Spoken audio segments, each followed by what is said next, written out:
मैं ज्योति मेहता एक बार फिर से आप सबकी ही आम जनता की आवाज़ को लेकर आपके बीच में पहुंच चुकी हूं और बताने का प्रयास करूंगी कि तमाम ये वो आशा वर्कर्स हैं जो पिछले 22 दिन से लगातार जो है वो शांति में धरना प्रदर्शन कर रही थी, लेकिन कहीं ना कहीं सरकार ने मजबूर किया इन्हें। कल मैं आपको बता दूं कि किस तरह से विधानसभा की तरफ जो है ये महिलाएं कल कूच कर रही थी, किस तरह से शांतिमय तरीके से एक बस का अरेंज करती है और उस बस में सवार होकर जब सभी महिलाएं विधानसभा की तरफ जाती है तो बता दें गधोला टोल प्लाजा, जी हाँ, जो यमुना नगर का टोल प्लाजा है, वहाँ पर पुलिस नाकाबंदी करके सभी आशा वर्कर्स को जो है वो वहाँ से गिरफ्तार करती है, बसों में भरकर यमुना नगर के महिला थाने में लेकर आती है। किस तरह से जो है सरकार का लगातार ये सख्त रुख जो है वो बढ़ता हुआ नजर आ रहा है। तो हमारे साथ तमाम बहनें जुड़ी हैं, एक बार इनसे बातचीत का भी प्रयास करेंगे कि आखिरकार क्या कहना है इस सारे मामले को लेकर। क्या ये धरना प्रदर्शन आगे की तरफ बढ़ेगा या क्या आगे की रणनीति है जो वो रहेगी, एक बार बातचीत का प्रयास करेंगे। क्या नाम है मैम आपका?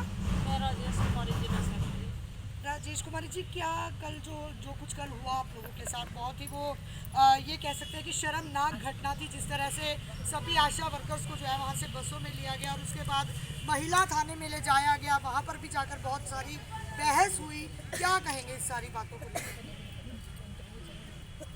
मैम, सबसे पहले तो हम अपने मुख्यमंत्री, जो हमारे मुख्यमंत्री जी हैं, उनकी बहुत कड़े शब्दों में निंदा करते हैं। पूरे स्टेट की, पूरे हरियाणा के आशा वर्कर हैं, उनकी इतने पूरे कड़े शब्दों में निंदा करते हैं कि उन्होंने जो कल अत्याचार आशा वर्करों के ऊपर किया, जो आशा वर्करें जो थी वो अपनी मांगों को लेकर, जो पिछले 5 साल से अपनी मांग मांग रहे हैं, उनको लेकर के विधानसभा घेराव के लिए जा रहे थे, क्योंकि कल 21 दिन हो गए थे, हमारी कोई बात नहीं सुनी जा रही थी। हम लोगों ने सब ने अपनी 4-4 रुपए की सैलरी से निकाल के बसों को बुक किया, पता नहीं कैसे कैसे बसों को बुक किया और खट्टर साहब ने बसों को रद्द करवा दिया। उनको ऐसे डराया धमकाया कि आपकी जो बसें हैं, गाड़ियाँ, उनको बॉन्ड कर लिया जाएगा। फिर भी हम सब लोग, कोई पैदल चल के, कोई बाइक से, कोई ऑटो से चल के हम टोल पे पहुँचे। टोल पे जाकर के वहाँ हमने शांतिपूर्वक अपना धरना प्रदर्शन किया। जब हमारी पंचकूले की बहनों को उनके ऊपर हाथापाई की गई, उनके ऊपर लाठी चार्ज किया गया, जो हमारे स्टेट के नेता थे उनके ऊपर लाठी चार्ज किया गया, तब हमने मजबूर होकर पंचकूले की तरफ पैदल कूच करना चाहा। जब हम पैदल भी चले तो पुलिस ने हमारे ऊपर भी लाठी चार्ज की, धक्का मुक्की की और आशा वर्करों को, बहुत सारी आशा वर्कर बहनें हमारे बीच में, जिनको कल जो है ना चोटें लगी है बहुत ज़्यादा, वहाँ पे पुलिस प्रशासन ने बहुत ज़्यादा भारी संख्या में आकर के, इतनी पुलिस वहाँ थी, बसों में भरकर, गाड़ियों में भरकर, इतनी पुलिस प्रशासन वहाँ था कि हम कुछ नहीं इसके बारे में बोल सकते। इतना बुरी तरह से वहाँ खट्टर साहब ने पुलिस प्रशासन को बिठा दिया था ला करके कि हमें एक कदम भी पंचकूले की तरफ चढ़े नहीं दिया। और फिर हम सब बहनों को गिरफ्तार किया, गिरफ्तार करके महिला थाने में पहुँचाया।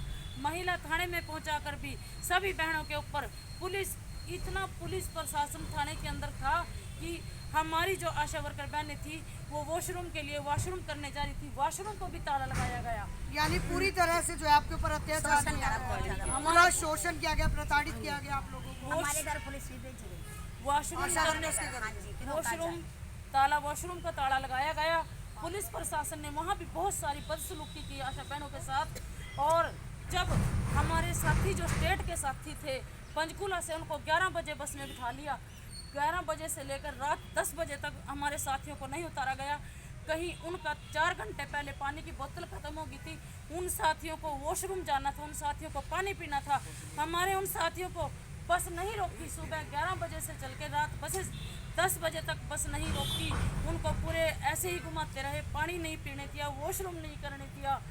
और वो ऐसे बस में उन्होंने बहुत चिंके मारी, बस ने भी उनके साथ लाठी चार्ज किया, अत्याचार किया। 10 बजे उनको लाडवा में उतारा। कुछ बहनें हमारी जो है रोहतक से थी, कुछ सोनीपत से थी, कुछ गुड़गांव में थे, कुछ पंचकूला से थे।